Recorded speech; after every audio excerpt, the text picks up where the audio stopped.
Hi dreamers, welcome back. It is Friday again, and that means it is time for another weekly makeup basket. I again dug deep down into my collection and pulled out some things that I haven't used in a while or I haven't used very much, and I'm just going through my collection, and then I'm either finding things that I didn't realize I loved so much, or I'm decluttering things out of my collection that I just don't love. So let's get started with primer. For primer this week, I was using the Maybelline Instant Age Rewind primer. This is pretty new. This is a very silicone-y primer, and I just threw the cap on the floor. But this is just a silicone primer. It's very similar to the Smashbox primer, but it just gives you a really nice base, and I really like using these types of primers when I'm using a heavier foundation because I think it just makes the foundation blend in a little bit better. It doesn't work for every heavier foundation, but it does work really well with the foundation that I was using this week. And in fact, a silicone-based primer takes this foundation from an I hate it to an I love it. So primer can really make all the difference in the world when you're talking about the foundation that you're using. So the foundation that I've been using is the L'Oreal Paris. This is the Infallible Pro Matte, and I have this in the color 103 Natural Buff. I do not like this foundation without a primer. I do not like it with a more water-based primer or something that is not a silicone, because I think that it enhances the texture on my face. When I use a silicone primer, I don't think that it does that, and of course it is what I have on right now. I think that with a silicone-based primer, this gives a beautiful finish. It does stay matte all day. It has incredible wear power. This says 24-hour foundation. I have not tested it for 24 hours, but at this point, I have had my makeup on for quite a few hours. I've had it on for about 8 hours right now, and I think it still looks flawless. I have not touched up any of the makeup that I'm wearing at all. And usually when I do a Friday or a weekly makeup basket video, I start with fresh makeup so that you can see really what it looks like. But because of the products that I used this week, I decided to show you the amazing longevity that some of these have, because again, I have not touched up anything except for my lipstick today. That's it. For my concealer, I've been using the Mary Kay concealer, and this is in the color Beige 1. This is just a really nice concealer. It's not quite as emollient as like the IT Cosmetics one, but it is definitely very emollient. It feels very nice, but it's not so creamy that I feel like I have to bake it. If I just rub it in really, really well, and I squeezed out quite a lot right there. If I just rub it in really well and set it with a powder, then I think that it works great. There are a lot of concealers that are those really sort of emollient, very creamy types of concealers, especially like the ones in the pots, that if I don't bake the concealer in, it just gets all kinds of creases and just really looks just very creasy almost immediately. But this one, I don't feel like I have to do that, so I really, really enjoy that concealer. I've been setting my under eyes and the rest of my face with the L'Oreal Infallible Pro Matte Powder, and that's like really, really shiny. This does give you a little bit of coverage. It is a matte finish. It says it has an air fine texture, 16 hours of shine control, but it is just a, just a powder that gives you just a hint of coverage. I mean, it's not really, you're not really adding a lot to your coverage, but I think that this really does a great job of setting that Infallible Pro Matte Concealer. I don't really like this with lighter foundations. If it's a medium to light coverage foundation, I think that this is a little bit too heavy of a powder, but it does play very well with its sister, the foundation there. Okay, for the rest of face, I pulled this out of the bottom of my drawer. I gotten this in a subscription box. I want to say I got this in Wantable, but this is by Frankie Rose Cosmetics. It's the only thing that I have from them. This is a face palette in Enchant, and it has 3 different powders in here, if that will, there we go. This color is a matte bronzer. I can use that as a contour, and it is called Canyon Spice. The blush is called Starburst, which is a really pretty pinky peach, and then the bronzer is a shimmer bronzer. So let me give you some swatches of these. I did have a little bit of trouble with the shimmer bronzer at first. It was very the texture was very packed in, but I just kind of worked my finger over the top and softened it up, and now it works great. So this is that bronzer that I can use as a contour color. I think if you were very fair skinned, this would pull too orange on you. I really like the blush color. I think it's very beautiful. It's very shimmery. It's kind of like a deeper, darker version of NARS's Orgasm. And then this is the shimmer bronzer, which I just kind of use to warm up my face. But I've really actually been enjoying this. The first couple of days that I used it, I didn't think that it lasted very long. But I think that was more the texture on the top of the products. I really hadn't gotten past that top layer. And once I kind of really worked those powders with my finger and kind of broke up that top layer, the longevity is great. Of course, it is what I have on my face, and I have not touched up at all today. And like I said, it's been about 8 hours. So pretty good staying power.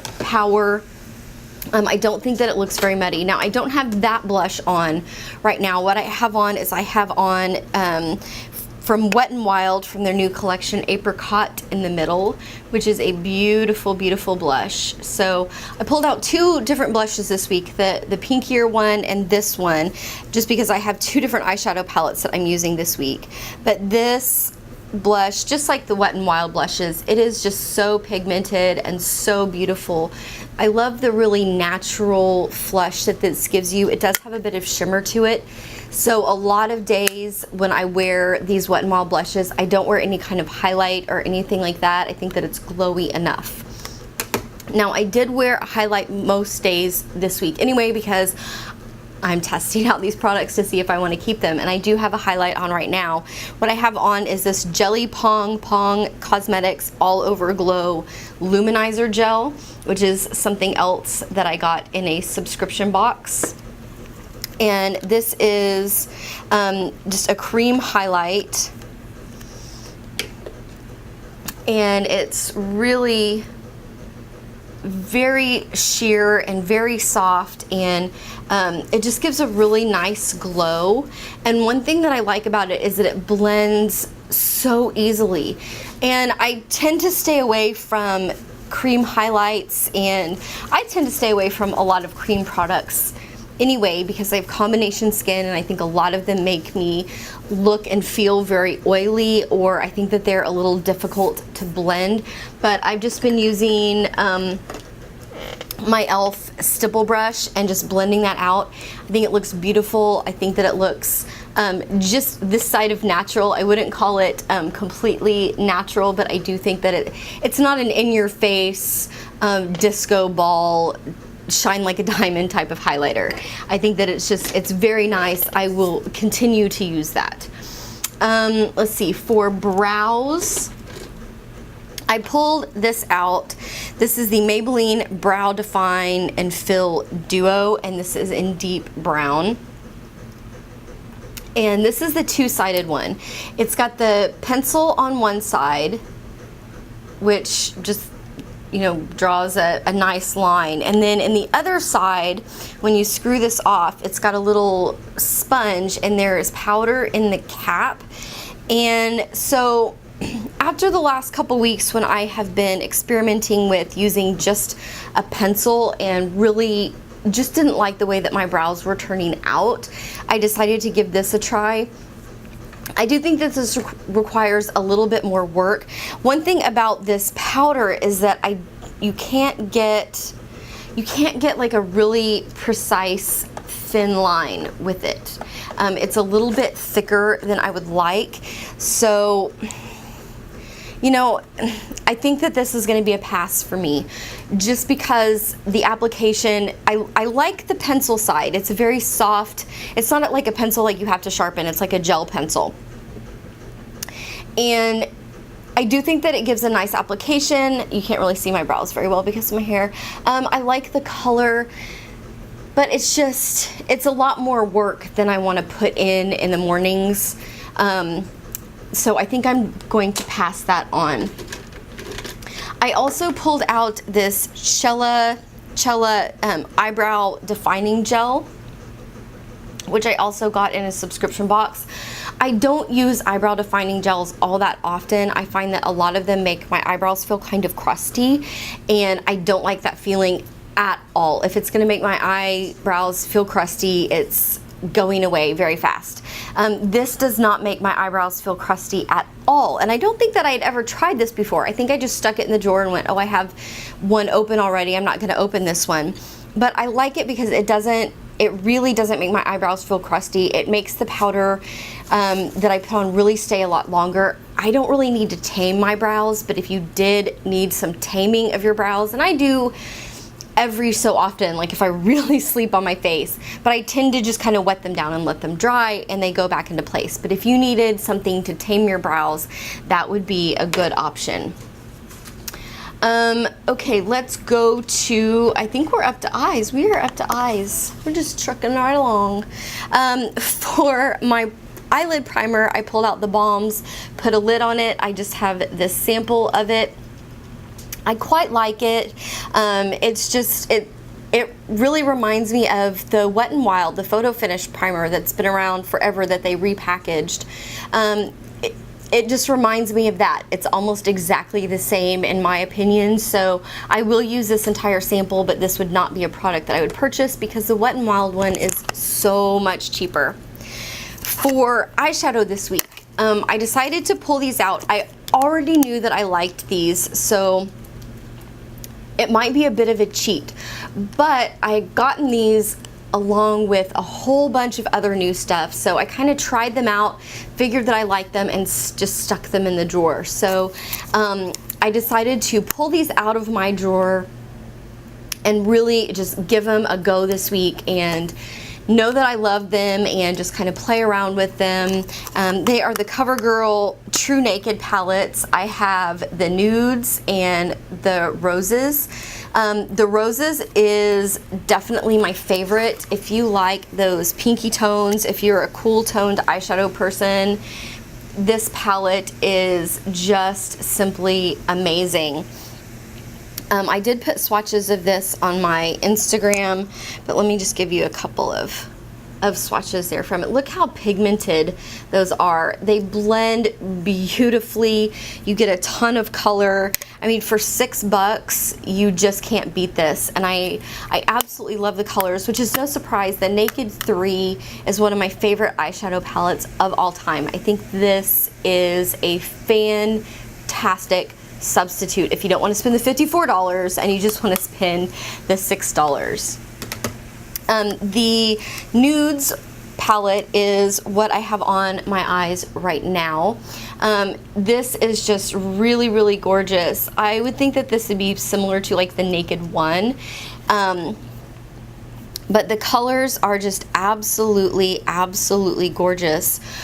These are a lot more powdery than the Urban Decay ones, but there's some swatches for you right there. But absolutely, I mean, just a ton of color payoff for these. Beautiful blending, and let me show you when you kind of blend these, when you just kind of barely blend them, they blend nicely, but they don't disappear, they don't fade away. And I've had this eyeshadow on for 8 hours, and I think that it still looks fantastic. When I looked in the mirror before I started to film this to see if I did need to touch anything up, I went, oh oh, that still looks pretty good. So these 2 palettes are definitely well worth the $6. Or maybe they're 12. Are they 12? I think that I got these at a buy one get one half off, and that's why I'm thinking they're 6, but I think that they might be 12. I will have a link to all of these products down below, and I'll list prices and stuff if I find them. So I do want to pick up the golden one. It's the only one that I don't have from that collection. Okay, for the rest of eyes, for my tight lining and for my lower lash line, I've been using this Cativa waterproof automatic eye pencil, another subscription box. I just forgot how to English. Another subscription box acquirement. But this is just kind of like one of those, you know, roll up pencils, and the color is really nice and dark and black. It's very, very easy to use. It does not stay in my lower waterline at all. Even though it says that it's waterproof, it doesn't. But it stays on my lower lash line well, it stays on my upper tight line well. I've been using my Fiona Styles Ultra Precision Stilo in Odin for my upper lash line. I cannot get over how much I love this. You can get such a precise line, and you can get such a dark line with this. I think my bracelet's keeping the camera from focusing well. And I feel like, you know, on my eyelids, let's be honest, I'm 39 years old. My eyelids are not pristine. I have a lot of texture and wrinkling, and a lot of times if I'm trying to apply a very precise line, it just looks kind of wavy. A lot of times I can only get a super, super precise line with a gel liner, but I can with this liquid liner. I don't have the patience for gel liner on most days. I tend to go with liquids all the time, and this is one of my absolute favorite liquid liners. For my mascara, I was using up the Mary Kay Lash Love Lengthening Mascara. This is one of my favorite just everyday mascaras. I killed it this week. It is at the end of its life, but it's got this nice like curved brush to it. It's not going to give you that false lash look. It's going to give you that sort of everyday length and volume, very dark, very black, just great everyday mascara look. I will be getting some more of this once I use up a few things that I have in my drawer, finish going through the rest of my mascaras, but I absolutely love this one. I did a top 10 mascara video a while back, and this was included in that. I keep forgetting to mention setting spray. I pretty much am using the same one all the time because I only have 2 right now.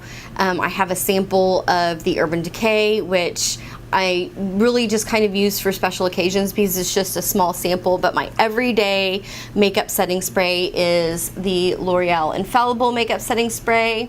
I really absolutely love this.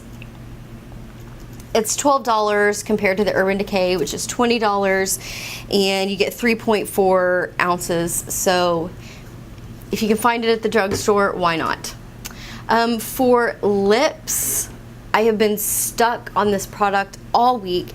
I just got this about a month ago, and I wore it and I loved it, but then I started going through all of my lipsticks, and I pulled this out this week and I thought, oh, well, this will look really great with the eye look that I'm wearing, and then I just kind of never put it down. And I only tried a couple other lip products this week, but this is the Tarte Lippy Lingerie, and this is in the color Whisper. So it looks like this. It's just one of those crayon ones. It's what I have on my lips right now. But this is so soft and it is so comfortable. It's just really nice. It reminds me of the NYX matte lipsticks, not just the regular lipstick ones in the regular bullet. But it's very comfortable. I absolutely love the color. It goes with so many different things. I think that it is perfect for summer, so I'm absolutely loving it. The other lip product that I tried this week is this Kaylin Art Touch Tinted Lip Gloss. This was another subscription box thing. I do like this color. It's a very peachy color, so I do like it. It wears just like a gloss. It doesn't really last longer. With the applicator, it's very easy to put on and get a very nice, precise line.